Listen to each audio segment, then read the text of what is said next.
Less than 10 months ago, tragedy here at Cape Kennedy rocked this nation's space program, set back our moon landing schedule by as much as a year, and set loose doubts about sending men into space at all. Today, the nation rejoices, hopes rise again that John Kennedy's goal of putting an American on the moon by 1970 will be realized. This is the big shot, the ride without astronauts of the giant Saturn V rocket. Project Apollo. This is Apollo 4, the test of our moon rocket in flight for the first time. It is the beginning, the first of many steps which will someday put men on the surface of the moon.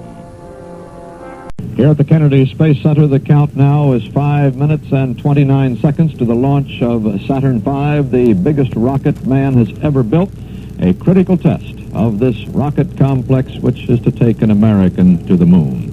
We have two major objectives this morning: to test all three stages of Saturn V. They have never flown together before. The first stage has never flown before. The second stage has never flown before. The third stage has flown before but has never been reignited in flight, as it will have to be on this mission if it is successful. The Apollo spacecraft, as prepared for this flight, has not been flown before. It is a complete spacecraft, except there are no men in it. Three little black boxes doing their work as nearly as they can. And it is to test the heat shield for a lunar re-entry speed of 25,000 miles an hour when it plunges back to Earth some 8 3/4 hours from now.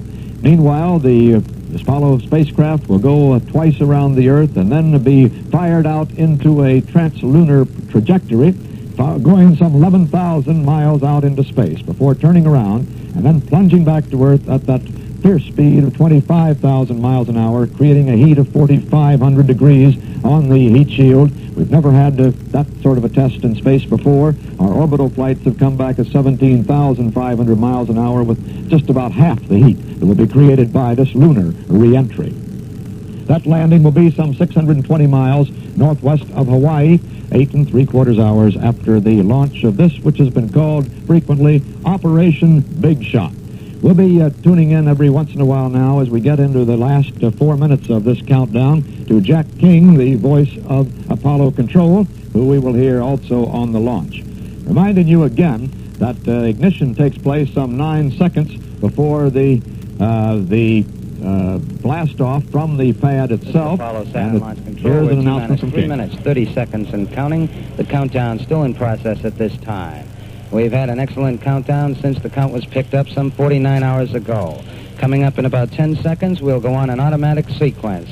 The automatic sequence comes in at 3 minutes and 10 seconds, and our countdown is completely automatic from then on down. The automatic sequencer is in. We are now completely automatic. Here in the Launch Control Center, we'll be monitoring some 300 readouts as the countdown continues to click down under the direction of the two ground computers, one here in the Launch Control Center, the other one right beneath the launch vehicle at the pad, but with the crew here directing the operation of these computers. We're now coming down on 2 minutes and 40 seconds and counting. We'll get the sequence start of engine ignition at 8.9 seconds in the countdown, and as the thrust builds up on the 5 engines of the first stage, we should reach 90% thrust and release at 0 in the countdown. That's a beautiful picture you see from the top of the 20 seconds and counting. Top of the umbilical tower every once in a while that we pick up. It's one of the 60 pictures fed into the Launch Control Center from the pad that these cameras to operate right through the launch, or as long as they can withstand the searing heat of the blast-off. This is Apollo Saturn Launch Control, T-minus 2 minutes and counting, T-minus 2. We're now beginning to pressurize the tanks within the Saturn V vehicle. We'll pressurize all of the tanks in all 3 stages with gaseous helium. As the pressurization builds up, it's being monitored here in the control center now at 1 minute and 40 seconds and counting. Our status board still indicating all is well. The status board shows instrument units, spacecraft, and all the launch support operations well at this time at 90 seconds and counting. We're expecting a decibel count back here at the press site of some 120 decibels. Tremendous roar. 1 minute, 16 seconds and counting. The pressurization continuing within the vehicle at this time. We also have hydraulic commit that will permit the hydraulics to drive the engines in the first stage. Liquid hydrogen tank in the second stage now pressurizing. T-minus 60 seconds and counting. T-minus 60. Our status board still shows we're go at this time. T-minus 50 seconds and counting. We have transferred to internal power. The transfer is satisfactory. The 6.2 million pound Saturn V launch vehicle now on its own power at 38 seconds and counting. To repeat, the ignition sequence will start at 8.9 seconds. We'll be looking to lift off at 0. T-minus 30 seconds and Don't forget. We'll count down from starting at T-minus 20. T-minus 25. Stage is reporting ready for launch. T-minus 20, 19, 18, 17, 16, 15, 14, 13, 12, 11, 10, 9. Ignition sequence start. 5, 4. We have ignition. All engines are running. We have liftoff. We have liftoff at 7 a.m. The tower has... My God, our building's shaking here. Our building's shaking.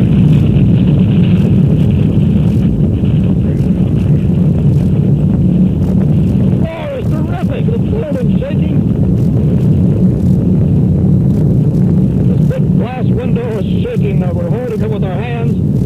Look at that rocket go into the clouds at 3,000 feet.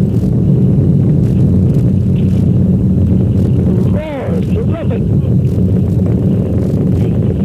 Look at it going. You can see it. You can see it.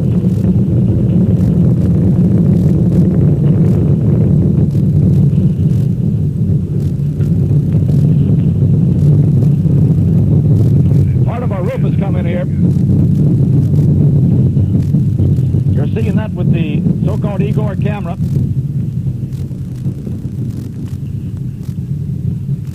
Sequence now of the launch. Climbing very nicely. Our velocity is now 2,000, about 2,500 feet per second. We are 3 miles downrange. 3 miles downrange. The rocket has just gone through max Q.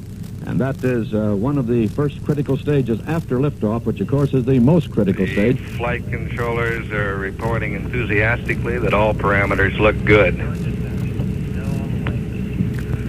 We're now The here. flight director says go all the way. How about 1 that? minute, 50 seconds. How about that? The Saturn has done it again. Right on time, precisely on time, except our clock 15 stopped. miles downrange. 2 minutes. Coming up on staging. This is separation of the first Booster says stage. he's go on all sources.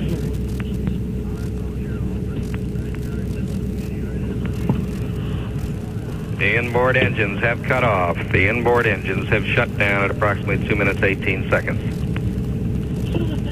The first engine cuts off. No reports yet on the outboard engines. There it is. They're The staging. outboard engines, we can see it visually. Outboard cutoff was called at 2 minutes, 34 seconds. Beautiful. You see the first stage dropping away. The S2 has ignited. Thrust is okay on the S2. The booster says we've got a good second stage. We are 64 miles downrange. Velocity approximately 10,000 feet per second.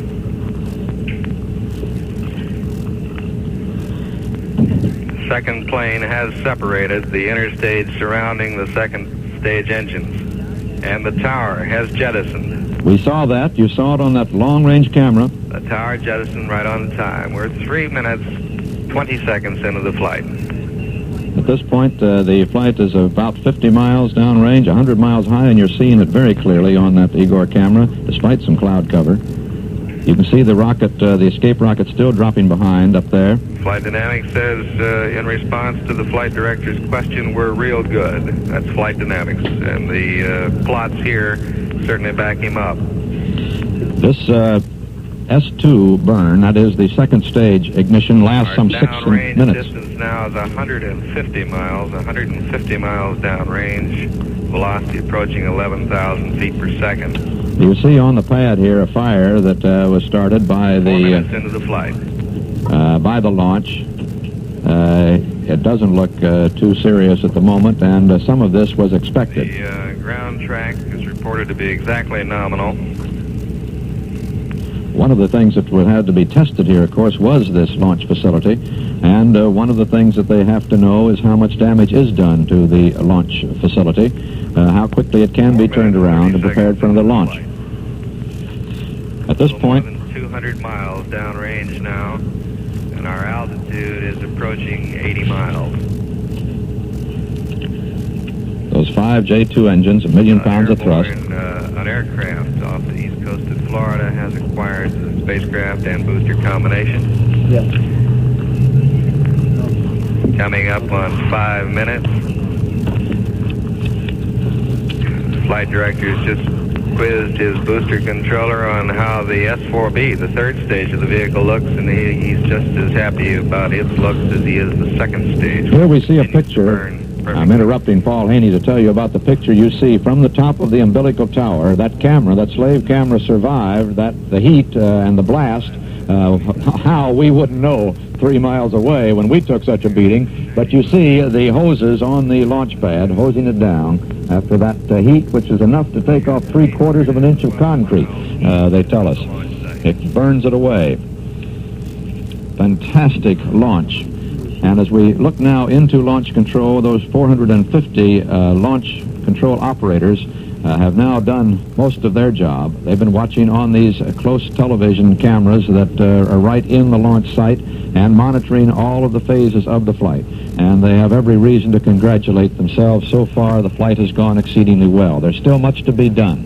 The second stage. And we are rapidly approaching a point where we will hear an event called propellant mixture ratio shift. And this will cut down the flow of oxidizer and thus enhance the flow of the hydrogen propellant. The next critical moment we have here in the flight comes about 2 minutes from now, when the third stage must ignite. This third stage has been tested before. So far, the first and second stages, which had not been tested before, have worked perfectly. The third stage has run previously, and no trouble is expected with it. Its big test will come on a second ignition a little later on in the flight. But the next critical moment, about 2 minutes from now, and as you hear Paul Haney reporting, everything is going exceedingly well. Boy, I'll tell you, though, that rocket goes off with quite a blast, and we may have to give some reconsideration to just what we build here at the press site. We need a blockhouse, not a cottage as we have here now for our studio. The roof came in, part of the paneling of the roof. The clock stopped. This big glass behind me here, which I have been worried about, I must say, for a couple of weeks, and been assured by NASA engineers, although they're not responsible for it, and they made sure that they weren't responsible for it, which is the first time I had a little suspicion that Bobby Wessler, our producer, might be putting something over on me. This piece of glass was shaking so that Jeff Grownick, my assistant, and I were holding on to it, hoping that somehow or other that would keep it from coming in on our heads. That blast was something absolutely unbelievable. I was at the first Yucca Flats test of the first open shot of an atomic bomb in this country. That was back, 14, 15 years ago. We have an animation now of the second stage ignition, which has just come up. Well, I was back, we were 5.5 miles from that blast, and it wasn't as great as this blast from 3 miles.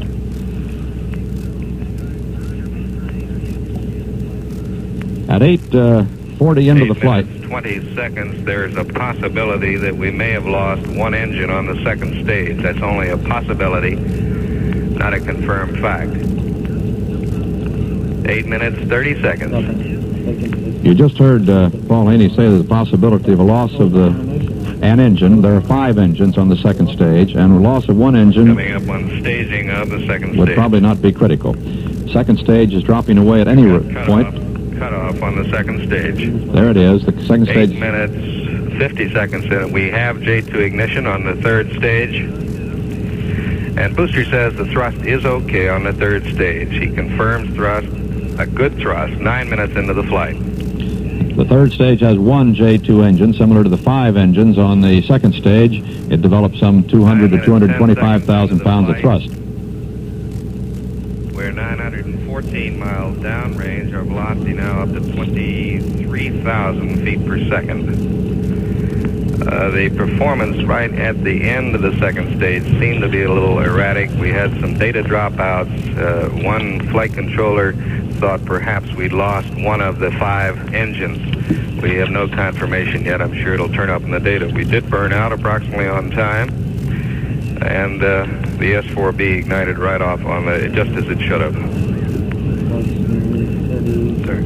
This third stage burns about 2 minutes and 24 seconds, something like that. Report that the first stage of this vehicle has impacted about 100 or more miles downrange. We have ships deployed in that area which will attempt to recover as much as they can of that first stage, and we will try to get some camera packages which were mounted on the skirt of the second stage.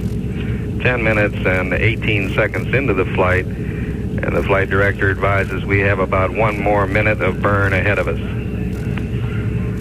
The Vanguard ship has acquired out in mid-Atlantic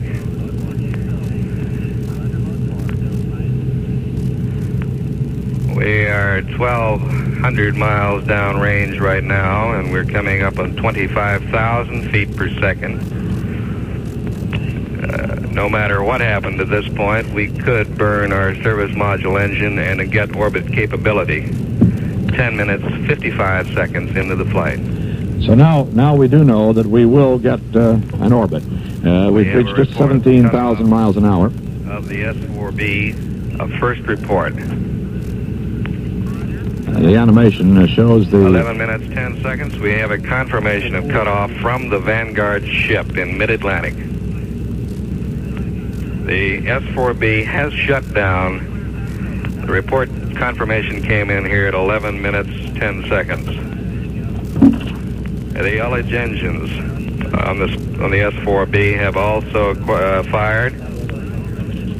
And the word from the ship in the mid-Atlantic is, we're all go. We're all go.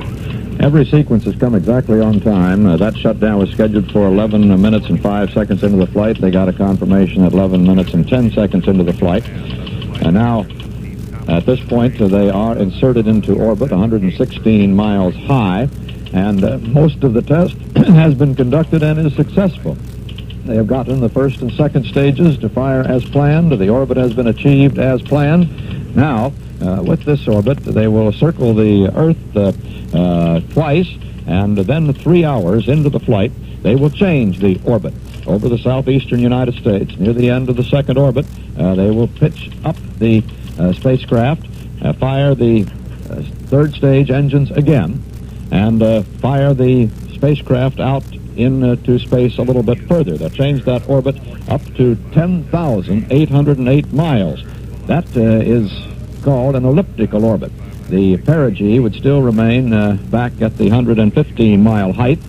This is an Earth-intersecting orbit. In other words, if the spacecraft turned around at that 11,000-mile distance out and came back, it would impact the Earth. It would hit the Earth. However, it's not going to do that because they're going to fire the spacecraft's own service propulsion system and bring it back slowly as it's intended to be brought back. That is at 25,000 miles an hour, if you can call that slow. But bring it back precisely to a 40-mile keyhole in the sky over the Pacific. Let's take a look again. If they promise us that we won't take that buffeting back here at the Space Center on a relook, let's take a look at the launch of Apollo 4. A magnificent sight that occurred some 13 and a half minutes ago. There's a little breakup on our tape because of that tremendous vibration from the rocket. And here it is. Ignition sequence starts. The ignition came 5, on 4. time. We have Everything ignition. else. All engines are running. We have liftoff. We have liftoff at 7 a.m.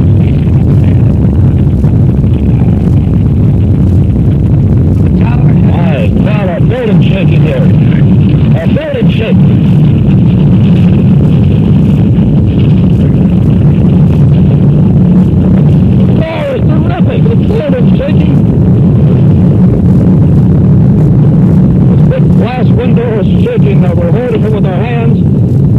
that rocket go into the clouds at 3,000 feet.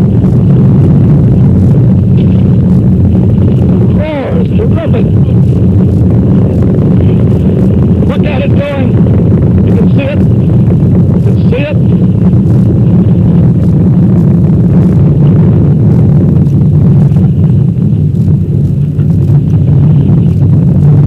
This is a videotape. Part of our roof has come in here. Videotape replay of the rocket seeing that launch with the so-called Igor camera.